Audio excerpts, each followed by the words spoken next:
Hai semuanya, selamat datang kembali di channel YouTube aku. Di video kali ini aku akan coba menceritakan tentang dua model asal Filipina yang bersahabat dekat sekali. Tapi nggak nyangka salah satunya ini menyimpan dendam akibat rumor atau gosip yang beredar. Hingga akhirnya salah satu dari mereka ini harus kehilangan nyawa. So gimana kisahnya? Langsung aja kita simak berikut ini.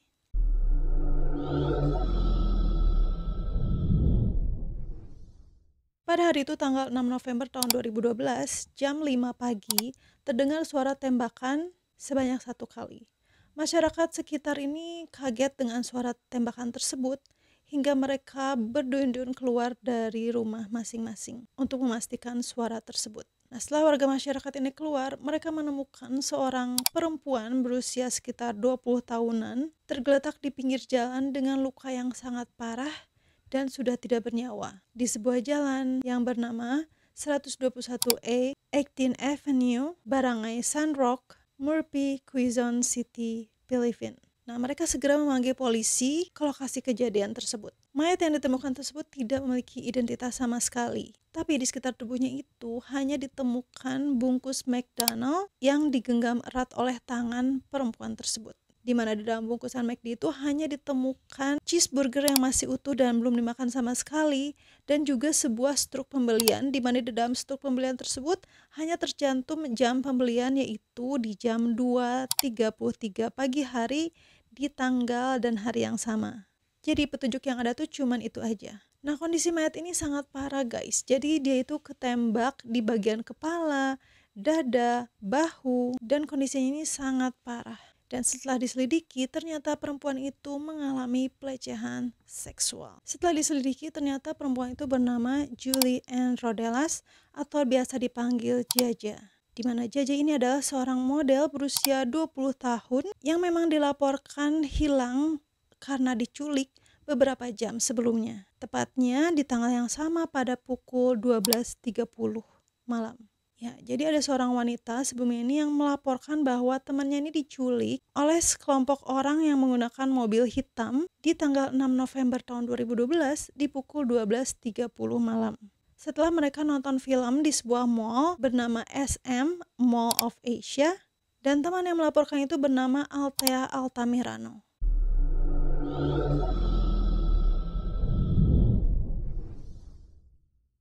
Nah, sebelum kita masuk ke kronologinya, kita akan bahas tentang latar belakang dari Julie Ann Rodelas atau yang biasa disebut Jaja. Julie Ann Rodelas ini lahir pada tanggal 14 Juli tahun 1992. Ibunya bernama Luz Rodelas, sementara ayahnya aku nggak dapat infonya ya, nama lengkapnya siapa dan berapa bersaudaranya itu aku nggak dapat infonya. Nah, Julie ini adalah seorang model freelance dan part-time talent di stasiun TV ABS-CBN, Filipina. Stasiun TV ini adalah stasiun TV terkenal di Filipina ya. Nah, selain menjadi model, Julie Ann Rodelas ini juga berkuliah di Universitas Aureliano, jurusan Hotel and Restaurant Management. Karena kondisi ekonomi keluarganya ini nggak begitu bagus gitu, jadi Julie ini sempat beberapa kali keluar masuk kuliah sampai sebanyak 3 kali karena kesulitan keuangan tersebut. Makanya dengan jadi model ini jadi salah satu jalan keluar untuk Julie membiayai kuliahnya. Julie ini bercita-cita untuk suatu hari nanti hidup di luar negeri. Nah, Julie ini punya sahabat bernama Althea Altamirano, di mana Althea ini adalah sahabat yang mengenalkannya pada dunia model. Mereka ini sahabatan dan dekat banget. Kadang tukeran baju, pergi jalan-jalan bareng, dan mereka ini banyak melakukan hal-hal bareng karena mereka ini sama-sama model. Jadi Althea ini adalah orang yang membukakan jalan untuk Julie menjadi seorang model. Sampai akhirnya terjadi peristiwa yang mengenaskan.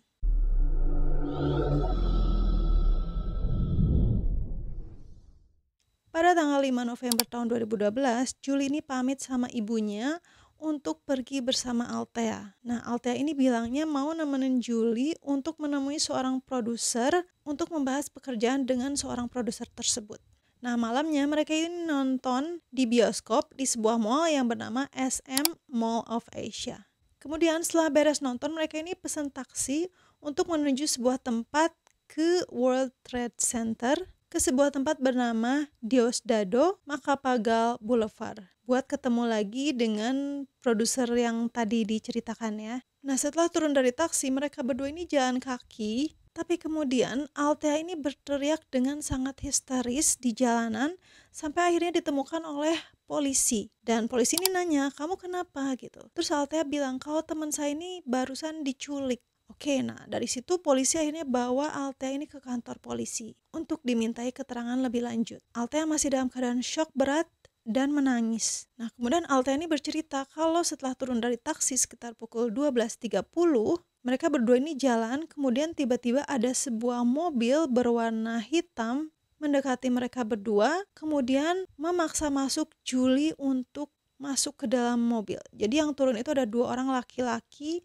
memaksa masuk Julie ke dalam mobil dan mukanya Julie ini langsung ditutup. Sementara Althea ini ditinggalkan gitu aja di lokasi kejadian. Sampai akhirnya polisi menemukan dia dalam keadaan histeris di jam 12.30.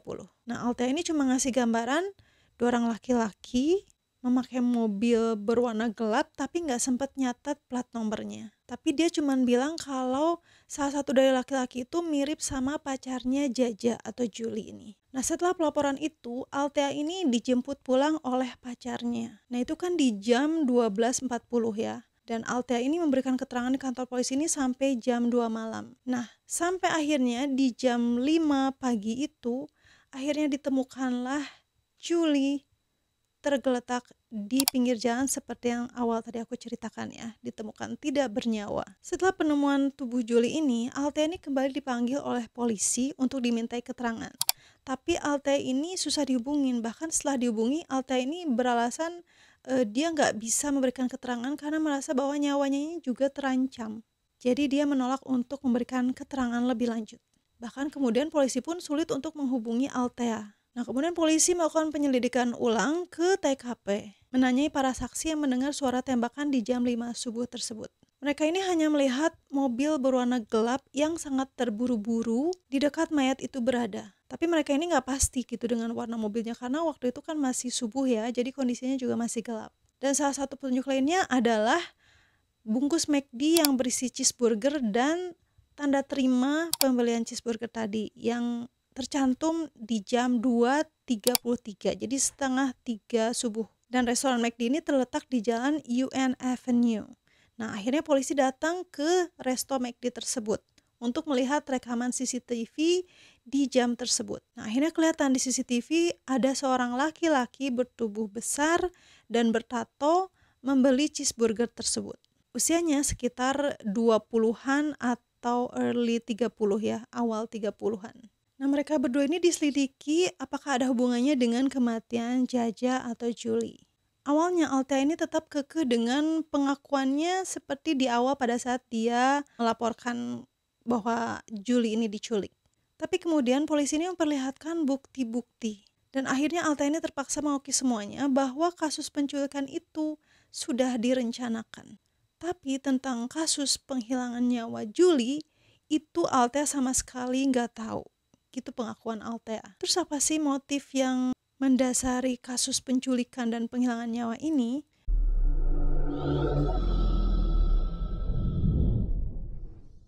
Nah, ternyata Althea ini kesal sama Julie karena Althea ini merasa bahwa dialah yang membukakan jalan Julie untuk masuk ke dunia modeling. Nah, ternyata Althea ini sebetulnya sudah memiliki 2 anak. Dan hal ini dirahasiakan di dunia modeling dan hanya Julie lah yang tahu tentang rahasia ini. Dan ternyata rumor atau gosip bahwa dia sudah memiliki anak ini akhirnya tersebar luas. Dan Althea ini menuduh bahwa Julie lah yang menyebarkan rumor tersebut. Jadi Althea ini kesal sama Julie karena telah menyebarkan rumor tersebut sampai akhirnya ini mempengaruhi pekerjaan dia di dunia modeling. Dan berpengaruh sama kontrak-kontrak kerjanya dia. Sampai akhirnya ada pekerjaan yang dibatalkan akibat rumor tersebut.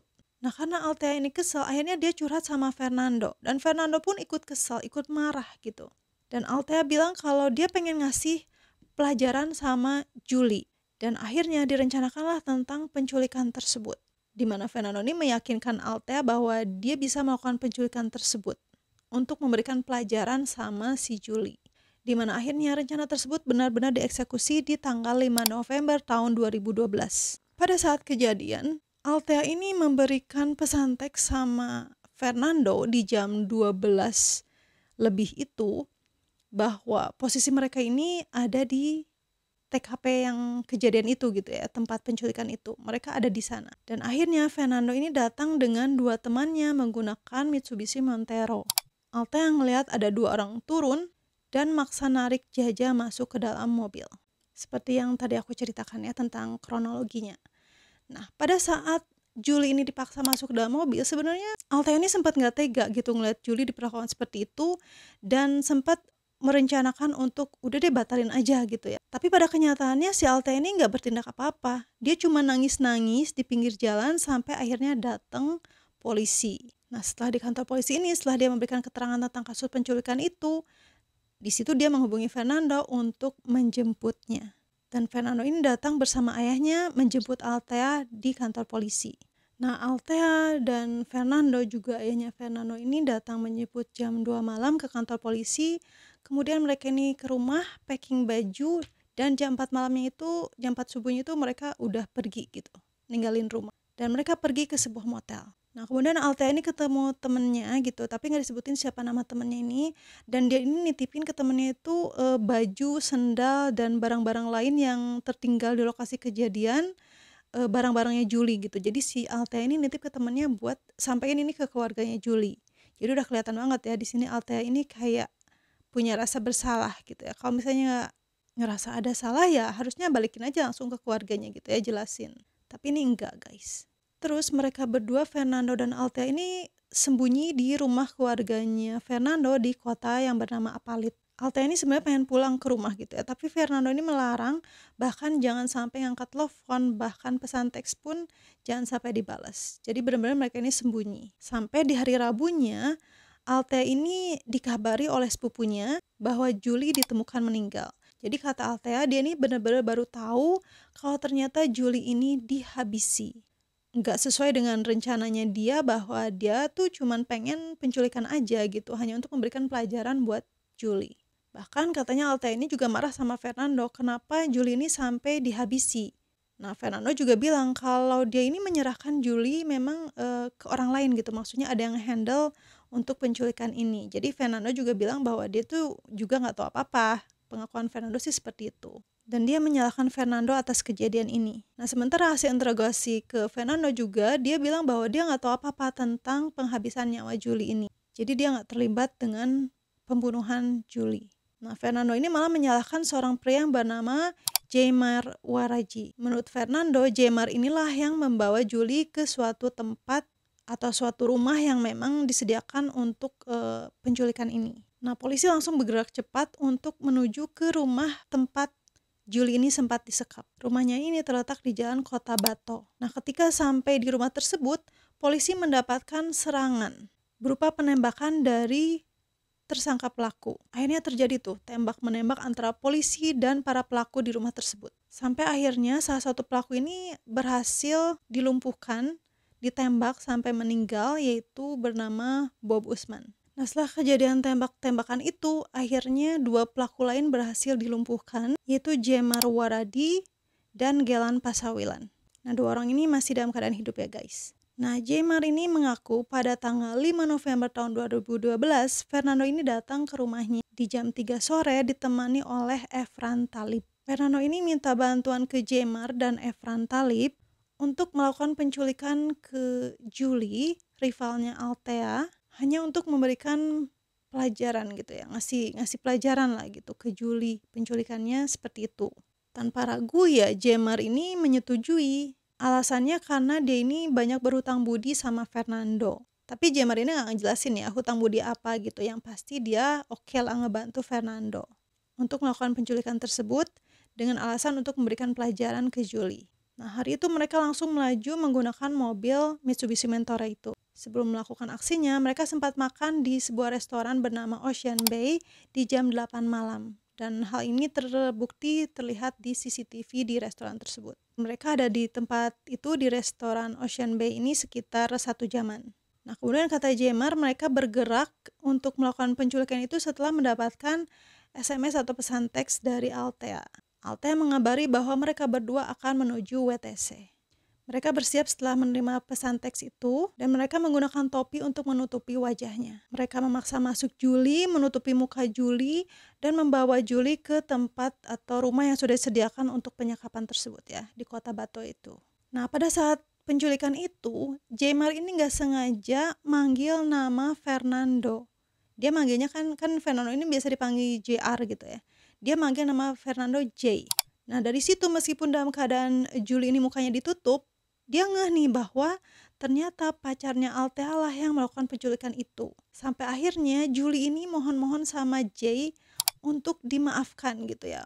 Tolong maafin aku kayak gitu. Sampai beberapa kali dia memohon untuk supaya dilepaskan dari kondisi tersebut. Nah, si JR ini atau Fernando ini marah sama Jemar ya. Dan karena ketahuan akhirnya kalau si Fernando inilah yang nyulik gitu, si Julie udah tahu gitu. Akhirnya Fernando ini sempat nyiksa Julie juga gitu, sempat mukul Julie juga. Nah, kemudian suasananya memanas nih ya, karena nggak sesuai rencana ternyata gitu. Nah, Julie ini dibawa ke sebuah kamar sama si Talib, sementara Fernando dan Jemar ini ada di kamar satunya lagi. Dan ternyata disitulah akhirnya Julie ini dilecehkan oleh Talib. Nah, ketika itulah Althea nelfon Fernando untuk minta dijemput di kantor polisi tadi ya. Karena Fernando ini pergi buat jemput Althea di kantor polisi, Fernando ini cuman bilang sama Jemar, Talib, kemudian ada Bob, dan ada satu orang lagi bernama Abdi B buat jaga Julie gitu. Nah, Fernando ini kemudian pergi, dan setelah Fernando pergi, Jemar ini juga pulang ke rumah.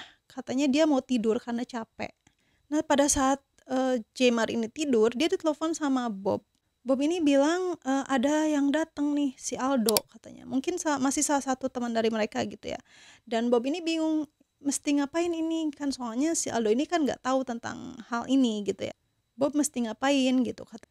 Nah, ternyata si Aldo ini datang karena ditelepon oleh Talib. Si Talib ini telepon ke Aldo bilang, "Hey bro, di sini ada cewek cantik," katanya kayak gitu. Makanya si Aldo ini datang ke tempat tersebut. Nah, Jemar ini datang lagi ke rumah itu, dan dia lihat Talib ini ada di depan rumah berjaga ya. Terus si Aldo ini masuk ke dalam kamar tempat Julie disekap, dan dia bawa pistol kaliber 45. Nah, terus si Jemar ini nyusul Aldo ke kamar tempat Julie disekap tersebut, dan Jemar ini bilang ke Aldo jangan macem-macem, Julie ini harus dijaga. Dia bilang kayak gitu. Jadi jangan macam-macam sama Julie. Tapi emang dasarnya Aldo ini nyebelin mungkin ya tipe orangnya. Dia nanya kenapa dia nggak dilibatin dengan hal ini gitu. Tapi Jemar cuma ngejelasin bahwa dia ditugaskan oleh Fernando untuk menjaga Julie. Jemar meninggalkan lagi kamar tersebut, dan ternyata Aldo ini akhirnya juga melecehkan Julie. Nah, setelah kejadian itu, Fernando akhirnya datang kembali ke rumah tempat penyekapan tersebut. Dan Fernando membawa cheeseburger McD seperti yang tadi aku ceritakan ya. Nah, Fernando ini ngasih bungkus McD ini ke Jemar untuk dikasihkan ke Julie. Di dalam kamar Julie itu masih ada si Aldo. Terus si Jemar ini bilang ngasih tanda gitu kalau Fernando udah datang. Nah, terus Talib ini bilang kalau Fernando ini nyuruh buat ngabisin Julie. Karena Julie ini udah tahu identitas penculiknya yaitu Fernando. Jadi Fernando ini khawatir mungkin ya seperti itu. Itu cerita dari Talib. Aldo ini masuk lagi ke dalam kamar dan ngasih burger itu ke Julie. Tapi Julie nolak untuk makan. Dan Aldo ini bilang, kamu bakalan dikembaliin. Nah, Julie ini makanya bilang, aku gak mau makan burger ini, tapi nanti makannya setelah dia dikembalikan atau dipulangkan ke rumah gitu. Nah, Jemar ini udah gak nyaman dengan situasi itu, makanya dia mutusin untuk pulang. Jadi dia udah gak tahu menau lagi lah gitu tentang kisah penculikan atau apa yang terjadi di rumah itu pada berikutnya gitu. Tapi dia tetap mantau sama temennya gitu, kontak-kontakan. Sampai akhirnya Jemar mendengar bahwa Julie ini akhirnya ditembak sebanyak 5 kali. Nah, di sini Jemar juga kaget karena kata dia dikira nggak akan sejauh itu, karena tujuan awalnya kan penculikan ini hanya untuk memberikan pelajaran pada Julie sesuai dengan keinginan Althea. Nah, Julie ini memang ditembak oleh Aldo dan Talib. Bahkan mereka ini seperti tidak puas. Setelah dibuang di jalanan, itu Julie yang dalam keadaan entah sekarat atau memang sudah tidak bernyawa, ditembak lagi sekali sampai warga sekitar itu mendengar suara tembakan yang sekali itu. Jadi 5 kalinya itu di tempat lain ya. Ini yang masih dicari tahu apakah di lokasi rumah tersebut atau di mana. Yang pasti tidak di lokasi pada saat Julie ini dibuang di jalan. Althea, Fernando, Jemar, dan Gelan akhirnya ditangkap dan didakwa dengan kasus penculikan dan penghabisan nyawa. Sementara untuk Aldo dan Talib disangkakan dengan pasal tambahan yaitu pemerkosaan dan penghabisan nyawa.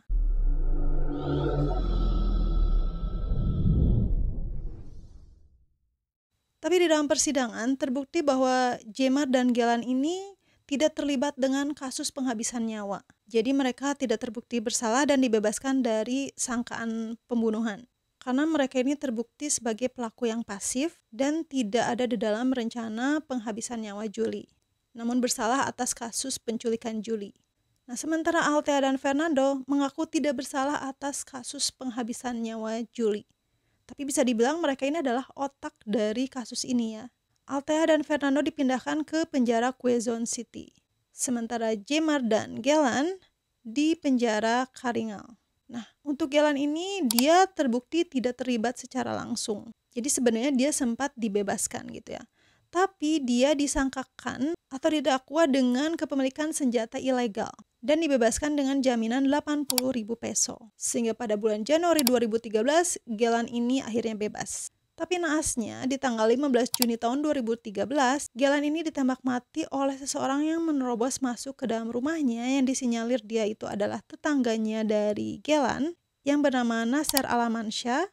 Dia masuk ke dalam rumah Gelan pada pukul 5.30 di saat Gelan ini sedang sarapan dengan keluarganya sampai akhirnya Gelan ini meninggal dunia. Tapi istrinya ini menolak untuk dilakukan penyelidikan dan melakukan penandatanganan kesepakatan bahwa dia keberatan untuk diselidiki kasusnya. Aku baru tahu ya, ternyata ini kan kriminal murni gitu ya, tapi istrinya menolak untuk penyelidikan. Dia nggak tahu apakah ini diselidiki atau enggak si Nasser pelaku penembakan Gelan.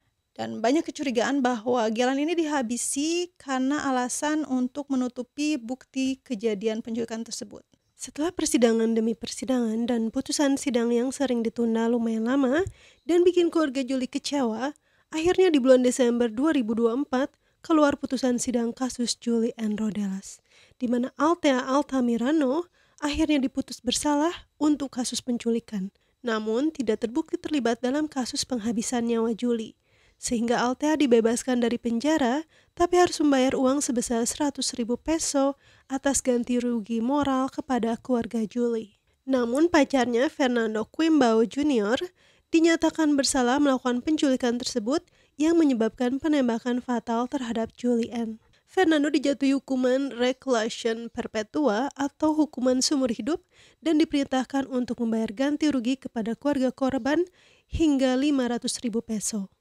Putusan tersebut dijatuhkan pada hari Jumat, 13 Desember 2024 oleh Hakim Caridad Lutero dari Pengadilan Daerah Quezon City.